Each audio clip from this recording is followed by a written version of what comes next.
Assalamualaikum warahmatullahi wabarakatuh. Waalaikumsalam warahmatullahi wabarakatuh. Bagaimana kabarnya ibu-ibu?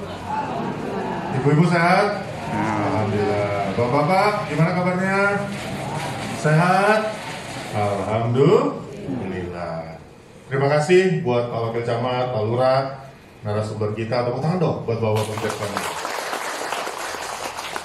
Jadi alhamdulillah sore hari ini kita ketemu lagi di acara Sosperda, sosialisasi Perda, dan alhamdulillah ini hari pertama kita melaksanakan Sosperda setelah Lebaran Idul Fitri. Jadi saya dan keluarga, mewakili keluarga dan tim Yuda Permana mengucapkan mohon maaf lahir dan batin. Mohon maaf bila mana selama setahun terakhir kami ada kekurangan, ada kesalahan, mungkin pelayanan publik yang kurang maksimal, atau masih ada permasalahan-permasalahan warga yang belum tertuntaskan. Jadi mohon dimaafkan, tapi kami insya Allah akan terus bekerja dan melayani buat warga DKI Jakarta. Insya Allah. Kemudian sore hari ini kita bicara perihal keolahragaan. Nah ini menarik. Di sini yang masih olahraga tiap pagi angkat tangan. Oke, 1, 2, 3, 4, 5, 6, 7 tiap pagi. Yang tidak tiap pagi tapi masih olahraga pagi-pagi. Wah, luar biasa. Yang sudah bangun pagi tapi tidur lagi, angkat tangan. Sering. Ya, nggak apa-apa. Jadi memang olahraga itu niat manusia itu berbeda-beda. Benar ya? Tadi udah disampaikan sama Bro Ozi. Ada yang pengen nurunin berat badan, itu salah satunya saya. Karena kayaknya berat badan kok nambah terus ya. Habis lebaran nimbang kok naik lagi sekilo. Dari rumah saudara pulang nambah lagi sekilo. Bener ya? Naiknya gampang, turunnya susah. Bener ya? Nah, ada juga yang pengen supaya jadi ototnya kuat. Kalau kayaknya saya belum sampai ke situ. Ada juga yang mau jadi atlet, macam-macam niat olahraga. Tapi olahraga itu intinya positif, sehat untuk badan kita, baik untuk badan kita. Karena kalau tidak olahraga seminggu 2 minggu, biasanya ada aja penyakitnya. Benar gak? Pinggang lah, agak sakit, benar ya? Terus badan lah, agak sumeng, benar ya? Karena biasanya badan yang gak enak itu, kalau kita gerakin badan kita jalan kaki sejam atau 30 menit, insya Allah setelah itu badannya bisa segar kembali. Karena badan kita ini seperti mesin. Kalau nggak digerakin, didiemin aja, ya lama-lama salurannya mampet. Ya, peredaran darah kita tidak sehat, banyak lemak dan lain sebagainya. Nah, tapi olahraga juga kita tidak perlu harus diforsir.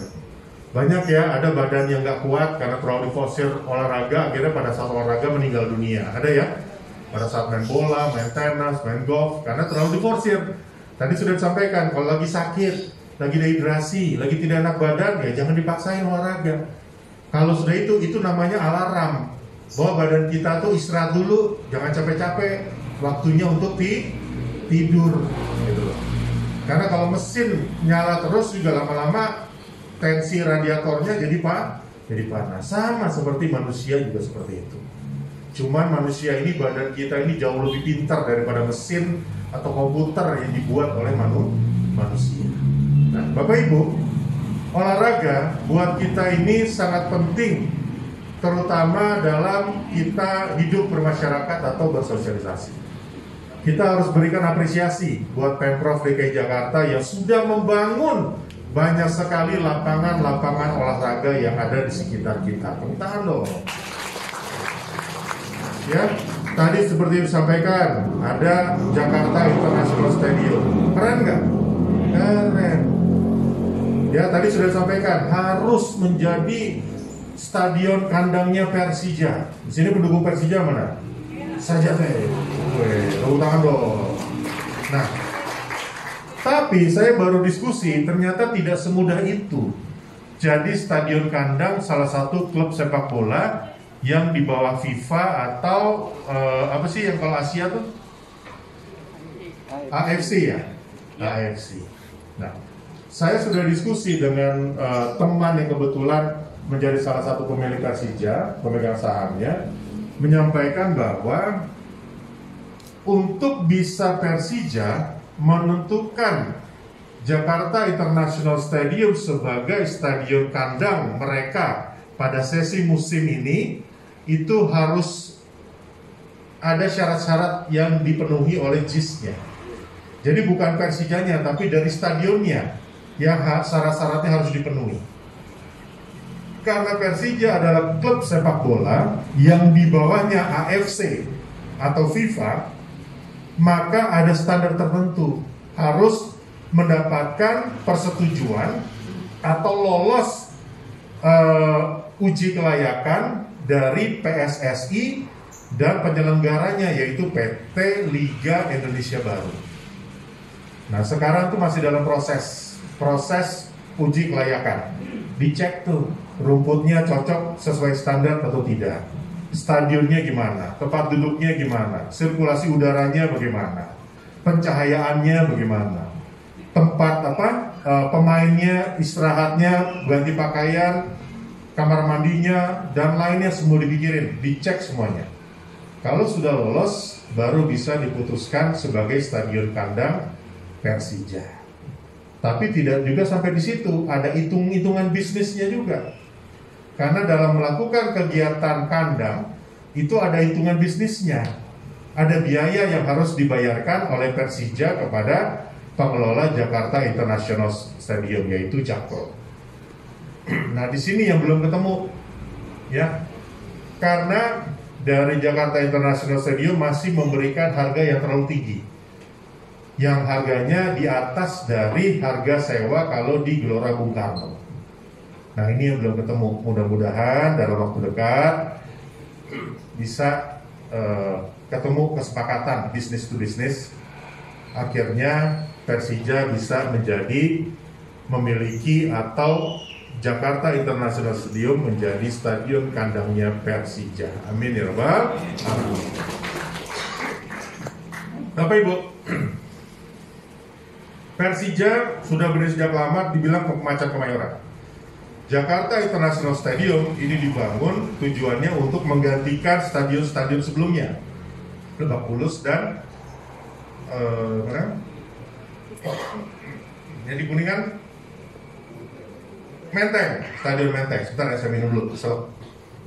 Nah, jadi di Stadion Menteng dan Stadion Lebak Bulus ini, pada saat kampanye di 2017, saya salah satu yang mencetuskan pertemuan antara Anies Baswedan, Sandiaga Uno bertemu dengan Jakmania dan pengurus Persija Jakarta. Pada saat itu saya pertemukan di acara kayak town hall, pertemuan seperti ini. Lokasinya di Polonia, Youth Centernya Jakarta Timur. Tahu ya, Youth Center Jakarta Timur tuh yang di Polonia, Jalan Dewi Sartika ya. Kita pertemukan di situ. Akhirnya tercetuslah, dulu namanya tuh bukan Jakarta International Stadium, namanya dulu Stadion BMW. Benar ya, Pak Camat ya? Awalnya seperti itu. Perjuangannya cukup panjang. Dari beberapa gubernur, akhirnya realisasinya di eranya Pak Anies Baswedan. Di situ sudah ada komitmen bahwa JIS dibangun sama dengan stadion kandangnya Persija. Makanya saya keras di media bahwa tidak boleh ada yang dikalahkan.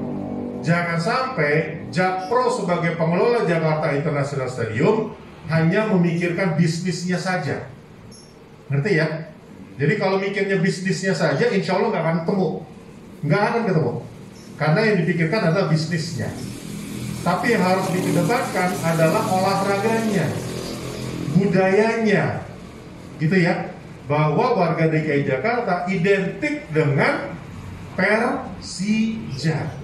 Sama dengan Surabaya, identik dengan Persibaya. Sama dengan Bandung, Jawa Barat, identik dengan Persib. Jangan sampai karena urusan bisnis, Jakpro memikirkan bisnis to bisnis, akhirnya menjadi kandang dari klub sepak bola yang lain. Nah, ini jangan sampai.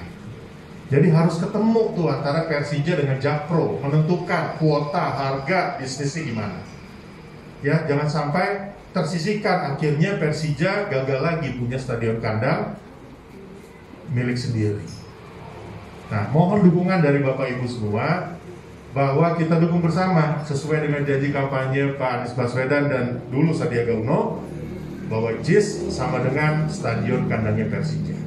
Semoga dalam waktu dekat mereka menyetujui kesepakatan bersama yang saling menguntungkan dan juga lolos verifikasi oleh PSSI dan PT Liga Indonesia Baru. Amin ya rabbal alamin. Tepuk tangan dong. Saya berkomitmen, kalau dari awal nih, setiap Sosperda saya selalu komitmen ya, selalu bilang, kalau sampai JIS menjadi stadion kandang Persija, nanti pelan-pelan kita nyicil nonton bareng di Stadion Jakarta Internasional. Ya, saya insya Allah bayar, beli tiket, pakai duit gaji, nggak minta sama Pemprov DKI Jakarta. Ya kita cicil lah setiap pertandingan 20 orang nonton, 20 orang nonton. Setuju ya? Setuju. Tapi yang penting saya maunya bayar, nggak minta. Karena kalau bayar lebih enak, hatinya lebih tenang, tidurnya nyenyak. Nanti kita pilih di SMS siapa yang akan berangkat buat nonton pertandingan Persija di kandang Jakarta International Stadium. Ya. Kemudian apa lagi? Formula E. Nah, yang mau nonton Formula E coba? Wow, saya juga mau nonton, cuma tiketnya mahal. Pak Wakil Camat gimana nih? Ada warga mau ditraktir nonton Formula E? Saya mau ikutan maksudnya. 1 juta. Ya kalau misalnya nggak dapet tiket ya nggak apa-apa nonton di TV, gitu ya. Malah sebenarnya lebih enak nonton di TV. Ada yang udah pernah nonton balap mobil, balap motor di sirkuit belum? Ada yang udah pernah nonton disentul udah pernah lihat belum? Dulu pernah? Enak gak? Hah? Nggak kelihatan. Emang kalau di TV itu kelihatan enak ya nonton di stadion di sirkuit ya. Nonton balap motor segala macam, nyampe sana nggak kelihatan. Bukannya kecil lagi, motornya lewat cuma setengah detik. Jadi kita cuma nontonin. Mendingan nonton di TV, ketahuan dia beloknya gimana, jatuhnya gimana, ya kan? Dikomentarin, dikasih tahu urutannya berapa. Di sirkuit nggak ada, kita coba ngeliat motor lewat doang, doang. Lebih enak nonton di rumah, di TV, dijelasin, ada komentatornya. Sambil makan, bisa diulang lagi sekarang. Tadi kayak jatuh tuh, ulang dulu ya. Ulang lagi. Ya, jadi jangan usah marah kalau nggak bisa nonton Formula E di Ancol. Saya pun insya Allah nggak nonton kalau tiketnya nggak dapat, lagi dicari sekarang. Insya Allah akan live di TV. Kita nonton bareng-bareng di TV, setuju ya? Tepuk tangan dong buat Pemprov DKI Jakarta. Intinya ini kemajuan dunia baru, bahwa dunia teknologi itu sekarang arahnya ke energi terbarukan. Ya, karena sebentar lagi energi fosil udah habis udah 20-30 tahun lagi selesai. Jadi kita harus memulai sesuatu hal energi terbarukan, listrik, tenaga surya, tenaga angin, tenaga uap dan lain sebagainya. Dan insya Allah ini bersangkut paut dengan pemanasan global. Kalau sudah fosil habis, kembali ke energi terbarukan, yaitu energi yang tidak akan habis dari matahari, panas bumi dan sebagainya. Insya Allah nanti secara bertahap bumi kita akan kembali normal. Setuju nggak? Setuju dong. Kalau di rumah kita udah nggak pakai listrik bayar lagi, benar ya? Di atap semua udah pakai panel listrik, kan udah nggak perlu ada biaya beban lagi. Jadi semuanya masing-masing individu. Cahaya matahari kan nggak akan habis, benar nggak? Kalau habis berarti sudah hari kiamat. Nah ini yang harus dimanfaatkan oleh masyarakat kita. Begitupun olahraga. Ini teknologi baru, Formula E ini elektrik, listrik, bukan mesin. Nah ini pertama di Indonesia. Dan menjadi salah satu kebanggaan Indonesia ini ditonton oleh warga negara asing yang datang khusus untuk menonton Formula E. Jadi wajib kita dukung. Meskipun kita tidak bisa nonton langsung, ayo kita nonton bareng-bareng di rumah kita masing-masing. Tepuk tangan dong. Ini bentuk kemajuan dari Indonesia. Terakhir ada MotoGP, benar ya? Sayang udah nggak ada Valentino Rossi. Pendukungnya Rossi mana? Ada pendukungnya Rossi. Wih, 46. Wih, tepuk tangan buat Rossi. Ya, sekarang besok ada Formula E. Yang luar biasa lagi, ini olahraga kita sedikit jauh meningkat. Kemarin 2 hari yang lalu kita mendapatkan kabar baik bahwa tim basket nasional putra Indonesia menjadi juara dan mendapatkan medali emas di SEA Games tahun 2021 di Vietnam. Tepuk tangan dong. Setelah 45 tahun nggak pernah menang kita. Terakhir itu 45 tahun yang lalu kita mendapatkan medali emas di bola basket putra. Tapi setelah perjuangan yang luar biasa, 2 hari yang lalu mengukir sejarah. Basket putra Indonesia kita meraih medali emas di SEA Games Vietnam 2021. Itu apresiasi yang luar biasa. Jadi inilah bentuk perbaikan dalam bidang olahraga. Fasilitas diperbaiki, sarana diperbaiki, perbanyak lapangan bola, perbanyak lapangan basket, perbanyak lapangan olahraga. Setuju gak? Perbanyak revitalisasi bulu tangkis, revitalisasi voli, revitalisasi futsal dan lain sebagainya. Supaya tadi udah disampaikan, nggak perlu sewa, pakai dengan gratis. Setuju gak? Kalau sudah banyak lapangan bola, sudah banyak gor, sudah banyak direvitalisasi lapangan olahraga, gor, jangan dipakai untuk tempat resepsi pernikahan. Benar kagak? Benar apa benar? Benar. Kemarin kita sudah komplain ke dinas olahraga, Pak, itu kan judulnya gelanggang olahraga. Kenapa jadwalnya kebanyakan resepsi pernikahan? Karena kebanyakan yang bukan olahraga, itu kan berarti jauh dari tujuan utama. Benar ya? Kalau sarana olahraga, tujuannya buat olahraga. Lapangan bola, tujuannya buat main bola, bukan buat main bazar. Kan suka bikin bazar tuh kegiatan, akhirnya nggak bisa main bola warganya. Dan setiap lapangan olahraga yang dibangun oleh pemerintah provinsi, baik itu di wilayah dan lain sebagainya, kita usahakan gratis, kecuali yang di dalam gedung. Biasanya ada standarnya ya untuk biaya penyewaannya. Dan itu harus kita kelola dan jaga bersama. Dan diprioritaskan yang boleh pakai adalah warga sekitar. Jangan sampai dimonopoli oleh oknum-oknum tertentu. Benar gak? Ya, susah kira warga sekitar buat main. Benar ya? Jadi harus untuk fungsinya warga sekitar. Dan di wilayah kita kalau ada lahan, lapor ke kami. Kita bantu jembatani ke Dinas Olahraga DKI Jakarta supaya lapangan olahraganya bisa direvitalisasi. Yang penting ada lahannya, sertifikatnya sah.